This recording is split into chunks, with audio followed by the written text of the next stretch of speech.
அனைவருக்கும் வணக்கம். சக்தியும் நானும். இது ஒரு மினி விலாக் தான் பார்க்க போகிறீங்க. ஆக்சுவலாக ரொம்ப நாளாக பிளான் போட்டோம் சினிமாவுக்கு போகணும் அப்படின்னு சொல்லிட்டு என் பையன் கேட்டுக்கிட்டே இருந்தான். அதுக்கேற்ற மாதிரி ஒரு ஃபில்ம் அமையவே இல்லை.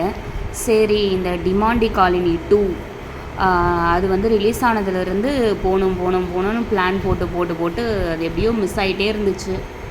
சரி அப்படின்னு இன்றைக்கி கிளம்பலாமே. நேற்று கிளம்பணும். பைபாஸ் வேலை நடக்குது, அதனால் வந்து ரோடே சரியில்லை. சரி எப்படியோ கிளம்புவோம் அப்படின்னு சொல்லிட்டு காலைல டிக்கெட்டுக்கு பிளான் போட்டு கடைசியில் நாங்கள் போனது 3 o'clock ஷோவுக்கு தான் போயிருந்தோம். அந்த போகிற வழியை தான் உங்களுக்கு காமிச்சிட்ருக்கேன்.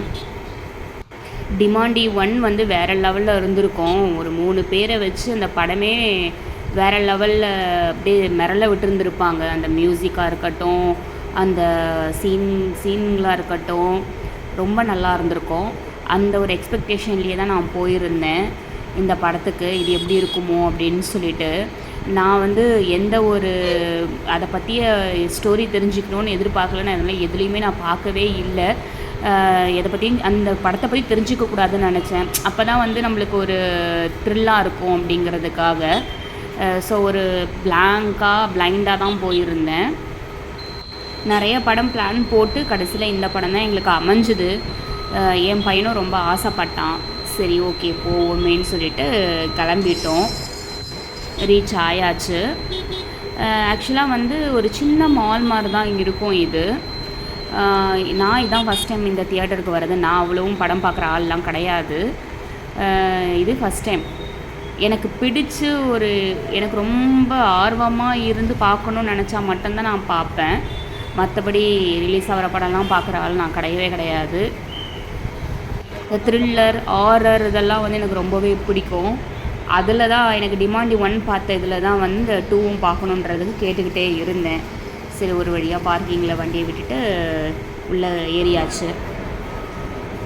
எக்ஸ்கலேட்டர்லாம் இருந்துச்சு. நல்லா நீட்டாக க்ளீனாக மெயின்டைன் பண்ணிகிட்ருக்காங்க. நல்லா தான் இருக்குது. இது ஃபஸ்ட் டைம் தான் நான் இந்த மாலுக்கு வரது. ஆக்சுவலாக வந்து கீழே கிரவுண்ட் ஃப்ளோருக்கு நான் வந்திருக்கேன். மேலே வந்து நான் போனது கிடையாது. இந்த தியேட்டருக்கு அதெல்லாம் போனது கிடையாது. அதனால் இது ஒரு நியூ எக்ஸ்பீரியன்ஸ் தான் எனக்கு.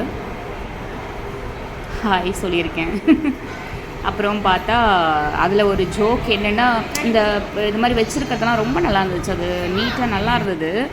என் பையன் என்ன பண்ணால் போனோடனே இந்த ஸ்க்ரீனை காமிச்சு, அம்மா இதில் தான்மா படம் காமிப்பாங்க, நம்ம முன்னாடி நின்று பார்க்கணுமான்லாம் சொல்லி என்னை கலாய்ச்சிக்கிட்டே இருந்தான்.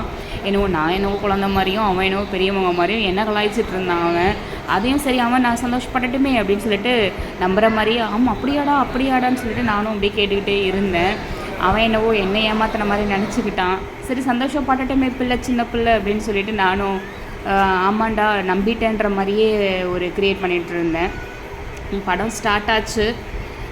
சரி அப்படியே ஒரு கிளிப்பிங் எடுப்போமே அப்படின்னு சொல்லிட்டு எடுத்தேன். நிறையெல்லாம் எடுக்கக்கூடாது. நல்லா இருந்தது. தியேட்டர் நீட்டாக டீசெண்டாக மெயின்டைன் பண்ணியிருக்காங்க. ரொம்பவே நல்லா இருந்துச்சு. படம் வேறு லெவலில் இருந்துச்சு. எனக்கு ரொம்ப பிடிச்சிது. பர்சனலாக எனக்கு இந்த படம் ரொம்ப பிடிச்சிது. கண்டிப்பாக நீங்கள் பார்க்கலாம். கண்டிப்பாக தியேட்டரில் போய் பாருங்கள். நம்ம என்ஜாய் பண்ணுறோமோ இல்லையோ, பசங்க என்ஜாய் பண்ணுறத பார்க்கும்போது நமக்கே ஒரு சந்தோஷம் வந்துடும். நம்மளும் சின்ன பசங்க மாதிரி மாறிடுவோம். இதெல்லாம் அனுபவிச்சு தாங்க தெரியும் இல்லைங்களா? அப்புறம் இந்த புது படம்லாம் கொஞ்சம் ரிலீஸ் ஆகிற படம்லாம் போட்டிருந்தாங்க. விஜய் ஃபில்ம் ரிலீஸ் ஆக போகுது போல இருக்குது. அந்த விளம்பரம் போடும்போதெல்லாம் ரொம்ப கத்துனாங்க. அப்படி பசங்க வந்து விஜய் ஃபேன்ஸ் போல இருக்குது, அப்படி கத்துனாங்க. சரி, இந்த விலாக் இதோட முடிச்சுக்கிறேன். பார்த்ததுக்கு ரொம்ப நன்றி. ஓ முருகா.